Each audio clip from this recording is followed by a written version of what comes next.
Hello friends, मैं हूं आंचल सिंह और इस वीडियो में मैं आपको बताने वाली हूं कि मेंस्ट्रुएशन जो टॉपिक है, आप यहां पे स्क्रीन पे देख रहे हैं। यहां पे सिलेंडर, स्फेयर और ट्रायंगल जैसी चीज़ें बनी हुई हैं, ठीक है। तो इसमें से जो सबसे कॉमन चीज़ें हैं जो आपको पता होनी चाहिए, जो आपको एग्ज़ाम में काम आएगा, और मैं उस तरह के कुछ कॉमन फॉर्मूले आपके साथ यहाँ पे डिस्कस करूँगी, ठीक है। और क्योंकि आप बुक देखेंगे तो वहाँ पे बहुत सारा डायग्राम्स दिया होता है, लेकिन वो सब कुछ आपके एग्ज़ाम पॉइंट ऑफ व्यू से इम्पॉर्टेंट नहीं होता, ठीक है। सारी चीज़ें एग्ज़ाम में नहीं आती हैं। चलिए स्टार्ट करते हैं। आज का हमारा पहला फिगर है स्क्वायर। देखिए, स्क्वायर यानी कि वर्ग, ठीक है। इसको हम लोग बोलते हैं वर्ग। वर्ग से रिलेटेड आपको क्या क्या पता होना चाहिए।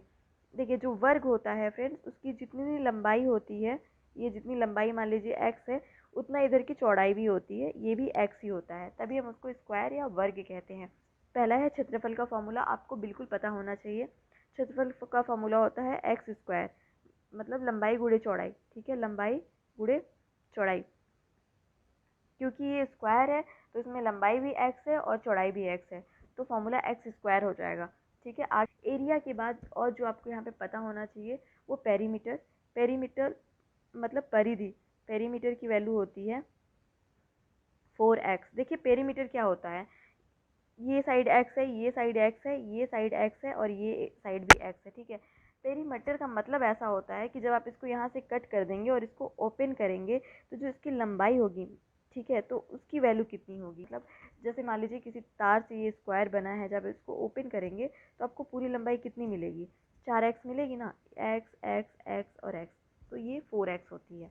तो पेरीमीटर या परिधि की वैल्यू जो होती है वो 4x होती है, ये आपको याद रखना है। एक देखिए, डायगोनल, ये डायगोनल होता है। डायगोनल आप याद रख सकते हैं, अदरवाइज आपको ये पता होना चाहिए कि डायगोनल हम लोग फाइंड आउट कैसे करते हैं। दोनों में से कोई एक चीज़ पता होनी चाहिए। देखिए, हम लोग यहाँ पे पाइथागोरस प्रमेय का यूज़ करेंगे, ठीक है। तो ये एक्स है, ये एक्स है और ये डायगोनल की वैल्यू डी है। तो पाइथागोरस प्रमेय में क्या होता है कि अगर ऐसा कोई ट्रायंगल है जिसकी यहाँ पे वैल्यू एक्स है, यहाँ पे एक्स है, यहाँ पे डी है, तो जो ये विकर्ण होता है डी स्क्वायर की वैल्यू जो होती है वो x square plus x square होती है, ठीक है। तो यहाँ पे डायगोनल डी की वैल्यू हो जाएगी x√2। तो ये तीन फॉर्मूले हैं जो आपको बिल्कुल याद रखने हैं। एक एरिया का फॉर्मूला जो कि एक्स स्क्वायर है, मतलब साइड का स्क्वायर, साइड की वैल्यू एक्स है तो एरिया का फॉर्मूला एक्स स्क्वायर होगा। दूसरा पेरीमीटर का फॉर्मूला जो कि चारों साइड्स को ओपन करके बनता है, तो इसकी यहाँ पे इसकी वैल्यू 4x है। तो तीसरा डायगोनल, डायगोनल मतलब विकर्ण का फॉर्मूला x√2। ये तीन फॉर्मूले अगर आप स्क्वायर से रिलेटेड याद रखेंगे तो आपके एग्जाम में स्क्वायर से रिलेटेड जितने क्वेश्चन आएंगे आप उसको इजीली सॉल्व कर लेंगे, ठीक है। नेक्स्ट डायग्राम है हमारा रेक्टेंगल का। देखिए, रेक्टेंगल क्या होता है, स्क्वायर में चारों साइड्स बराबर होती हैं। रेक्टेंगल को हिंदी में हम लोग बोलते हैं आयत, ठीक है। रेक्टेंगल को आई थिंक आयत बोलते हैं। तो इसमें साइड्स बराबर नहीं होती हैं। अगर इसकी वैल्यू ए है तो इसकी वैल्यू बी है, ठीक है। मतलब साइड्स बराबर नहीं होती तो हम लोग इसको रेक्टेंगल बोलते हैं। रेक्टेंगल में एरिया का फॉर्मूला भी सेम ही होता है, लंबाई गुणे चौड़ाई। लेंथ इंटू ब्रेड्थ, लंबाई गुणे चौड़ाई। देखिए, यहाँ पे लंबाई तो ए है, चौड़ाई की वैल्यू बी है, मतलब एरिया का फॉर्मूला हो जाएगा ए बी। आपको याद रखना है। जैसे मान लीजिए कि वैल्यू यहाँ पे 4 दी है, बी की वैल्यू 2 दी है, तो कुछ नहीं, बस आप 4 और 2 का गुणा कर दीजिए तो आपका क्षेत्रफल आ जाएगा 4 दूना 8। ओके। इसके बाद पेरीमीटर। फ्रेंड्स, पेरीमीटर का मतलब मैंने आपको बताया था कि आप फिगर को ओपन कर लीजिए, मान लीजिए यहाँ से ओपन कर लीजिए और देखिए कि पूरे इसको ओपन करने पे कितनी लंबाई आ रही है इन चारों साइड के साइड्स की, उसको हम बोलते हैं पेरीमीटर या परिधि। तो देखिए, ये वाला साइड ए है, ऊपर वाला साइड ए है, मतलब 2a प्लस ये वाला साइड बी है और ये वाला भी साइड बी है, 2a plus 2b, 2a plus B. अगर इसमें विकर्ण पूछा जाता है तो आप सेम उसी तरह पाइथागोरस प्रमेय लगाइए। अगर ये डायगोनल डी है तो डी स्क्वायर इक्वल्स टू हो जाएगा A square plus B square. Okay, ये ए है।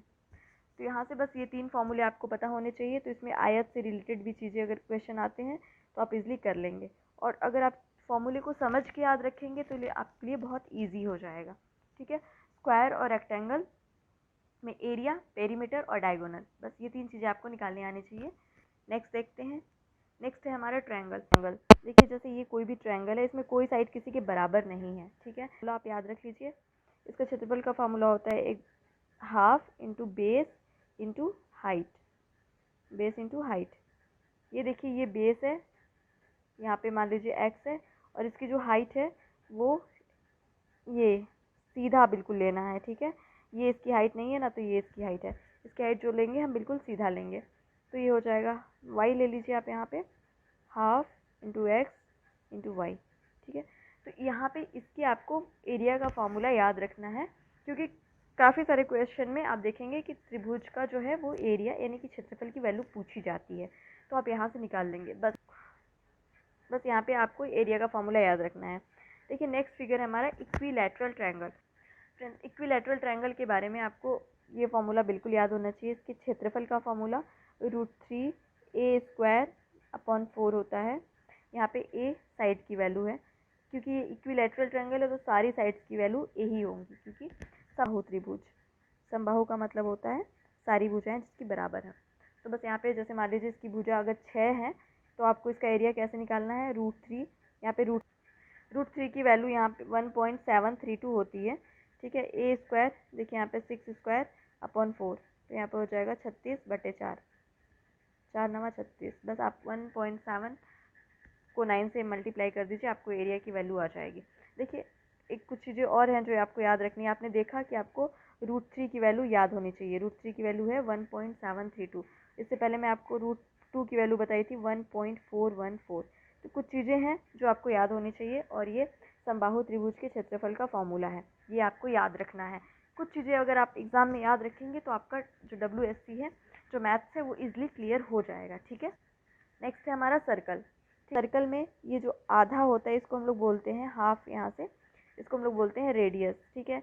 अब ये रेडियस सारे पॉइंट, मतलब ऐसा नहीं है कि केवल हमने इधर खींचा है तो ये रेडियस है, यहाँ पे बहुत सारे ये रेडियस ही होते हैं, ठीक है। सारे क्या है, रेडियस है। ये सेंटर से सरकमफ्रेंस तक है रेडियस, और ये पूरा है डायमीटर, ठीक है।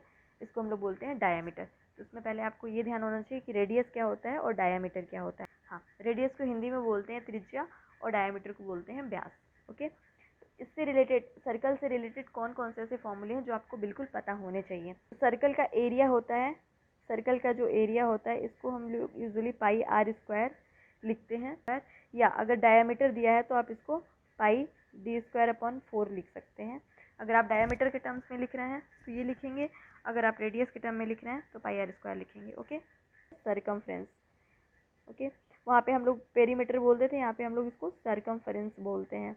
सरकमफ्रेंस की वैल्यू होती है 2πr, ठीक है। 2πr, यहाँ पे कैपिटल R लिखा है, कैपिटल R ही लिखते हैं, या फिर πd। देखिए 2r, यहाँ पे d की वैल्यू क्या होती है, d की वैल्यू होती है 2r, मतलब जो व्यास होता है वो त्रिज्या का दुगना होता है। आप देख रहे हैं यहाँ पे r है, ये भी r है, तो 2r = d है, ठीक है। तो सरकमफ्रेंस की वैल्यू, इसमें सर्कल के बारे में आपको ये दोनों चीज़ें याद रखनी है, सरकमफ्रेंस कितना होता है और एरिया कितना होता है। एरिया इसका होता है πr² और सरकमफ्रेंस होता है फ्रेंड्स 2πr या फिर πd, बस, ठीक है। नेक्स्ट देखते हैं। नेक्स्ट है हमारा सर्कुलर रिंग। ये भी काफ़ी कॉमन क्वेश्चन है। देखिए ये सर्कुलर रिंग क्या चीज़ होती है कि जैसे ये यहाँ पे पूरा मटेरियल भरा है, जैसे आपने देखा ना वॉशर देखा होगा ना, कि ये पूरा मेटल है और यहाँ पे बीच में एक खोखला है, तो ऐसा होता है सर्कुलर रिंग, ओके। ये ऐसा है, ये पूरा सॉलिड है यहाँ पे, तो इसलिए πr² माइनस इसकी रेडियस जो है वो स्मॉल r है, तो यहाँ पे π r²। तो फ्रेंड्स ये होता है सर्कुलर रिंग के एरिया का फॉर्मूला। फ्रेंड्स नेक्स्ट है आपका क्यूब। देखिए क्यूब क्या होता है, क्यूब जिसमें सारी लंबाई चौड़ाई ऊंचाई सब बराबर हो, ये सारा कुछ ए हो, तो हम लोग उसको क्यूब बोलते हैं। अगर बराबर नहीं होता तो उसको रेक्टेंगुलर सॉलिड या फिर क्यूबॉइड बोलते हैं, ठीक है। क्यूब के केस में भी आपको दो फॉर्मूले याद रखने हैं, एक तो वॉल्यूम यानी कि आयतन, जिसकी वैल्यू होती है ए क्यूब, और दूसरा होता है टोटल सरफेस एरिया या फिर सरफेस एरिया, जिसकी वैल्यू होती है 6a²। अब ये 6a² कैसे है, देखिए ये ऊपर वाला सरफेस है, ये स्क्वायर है, स्क्वायर का एरिया क्या होता है a², ठीक है। अब चलिए काउंट करते हैं। देखिए यहाँ पे 6 साइड्स होंगी, 1 2, एक ऊपर एक नीचे और एक ये आगे और एक पीछे, 6 साइड्स हैं, ठीक है। इसलिए टोटल सरफेस एरिया जो है इसका 6a² है, और जिसका वॉल्यूम है वो a³ है। तो आपको क्यूब के बारे में ये दोनों फॉर्मूले याद रखने हैं, ठीक है। नेक्स्ट है हमारा सिलेंडर। सिलेंडर और कोन, ये दोनों बहुत ही ज़्यादा कॉमन है, इसके क्वेश्चन आपको बहुत ज़्यादा देखने मिलेंगे एग्जाम में, ठीक है। सबसे पहला है वॉल्यूम यानी कि आयतन। आपको इसका आयतन पता होना चाहिए। इसकी आयतन की वैल्यू होती है, ये ऊपर का जो ये सर्कल होगा ना ऊपर का, तो सर्कल का एरिया क्या होता है πr², और इसकी हाइट है h, ठीक है, इसका रेडियस है r। तो पाई r स्क्वायर से h का मल्टीप्लाई कर दीजिए तो इसका वॉल्यूम यानी कि आयतन आ जाता है, ठीक है। फ्रेंड्स देखिए, इसमें दो तरीके के सरफेस एरिया होते हैं, एक कर्व्ड सरफेस एरिया और दूसरा टोटल सरफेस एरिया। तो कर्व्ड सरफेस एरिया मतलब ये जो केवल कर्व वाला पोर्शन है, केवल उसका सरफेस एरिया। जैसे कि मान लीजिए हॉलो सिलेंडर है, खोखला सिलेंडर है, उस केस में क्या लेंगे हम, केवल कर्व्ड सरफेस एरिया लेंगे, या फिर क्वेश्चन में कहा गया है कर्व्ड सरफेस एरिया लेना है, क्योंकि खोखला सिलेंडर तो ऊपर और नीचे की तो सरफेस होंगी नहीं, तो मतलब उसमें लेना ही नहीं है, तो उसको बोलते हैं कर्व्ड सरफेस एरिया। तो कर्व्ड सरफेस एरिया का फॉर्मूला होता है 2πr/h, ओके।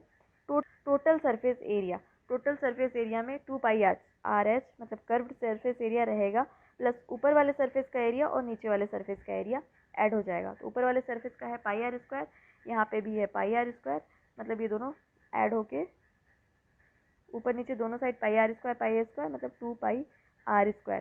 बस ये आपको 3 फॉर्मूले याद रखने हैं और आप सिलेंडर से रिलेटेड क्वेश्चन कर लेंगे, ठीक है, स्किप करके नहीं आएंगे एग्जाम में।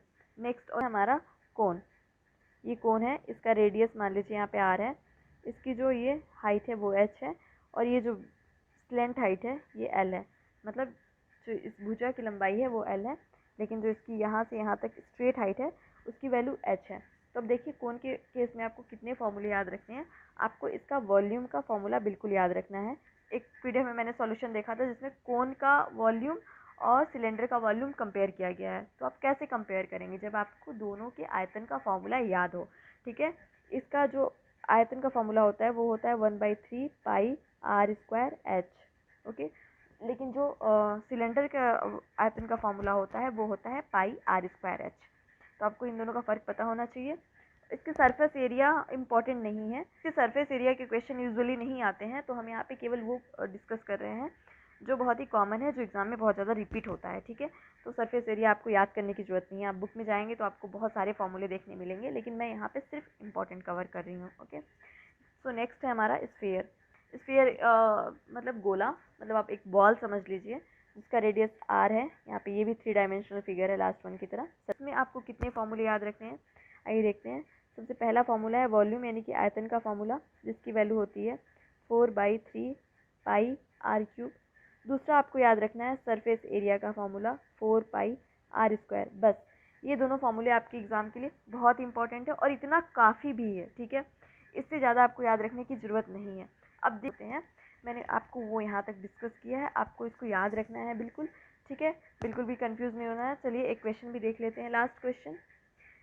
ये क्वेश्चन है हमारा, lateral surface area of cylinder is 1000 square centimetre.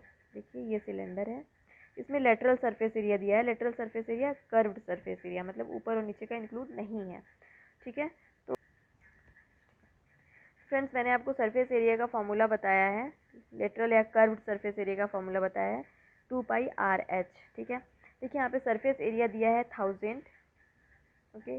2 यहाँ पे है, पाई की वैल्यू 22/7 होती है, आर की वैल्यू यहाँ पे radius of its base is 20 centimetre, radius दिया है 20 और इसकी हाइट पूछा है, find the height of the cylinder. कुछ नहीं, बस आपको इसको सिंप्लीफाई करना है और आपका आंसर आ जाएगा, 0 से 0 कट जाएगा, 2 दूना 4, 25 चौके 100, ठीक है। यहाँ पे 25, कुछ नहीं, 25×7/22, 25×7/22, इसको आप सिंप्लीफाई करेंगे तो आपकी एच की वैल्यू आ जाएगी।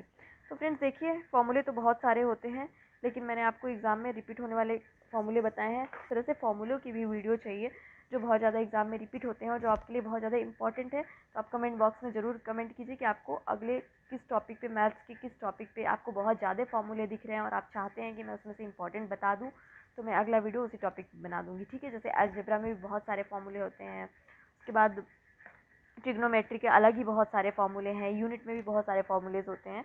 तो जो जो इंपॉर्टेंट है मैं आपको वो शॉर्ट लिस्ट करके बता दूंगी कि एग्ज़ाम में आपके बहुत ज़्यादा रिपीट होते हैं, ठीक है। थैंक यू, मिलते हैं अगले वीडियो में। अगर आपको मेरा वीडियो अच्छा लगा हो तो प्लीज़ मेरे वीडियो को लाइक कीजिए, दोस्तों के साथ शेयर कीजिए और मेरे चैनल को सब्सक्राइब करना ना भूलिए। थैंक्स।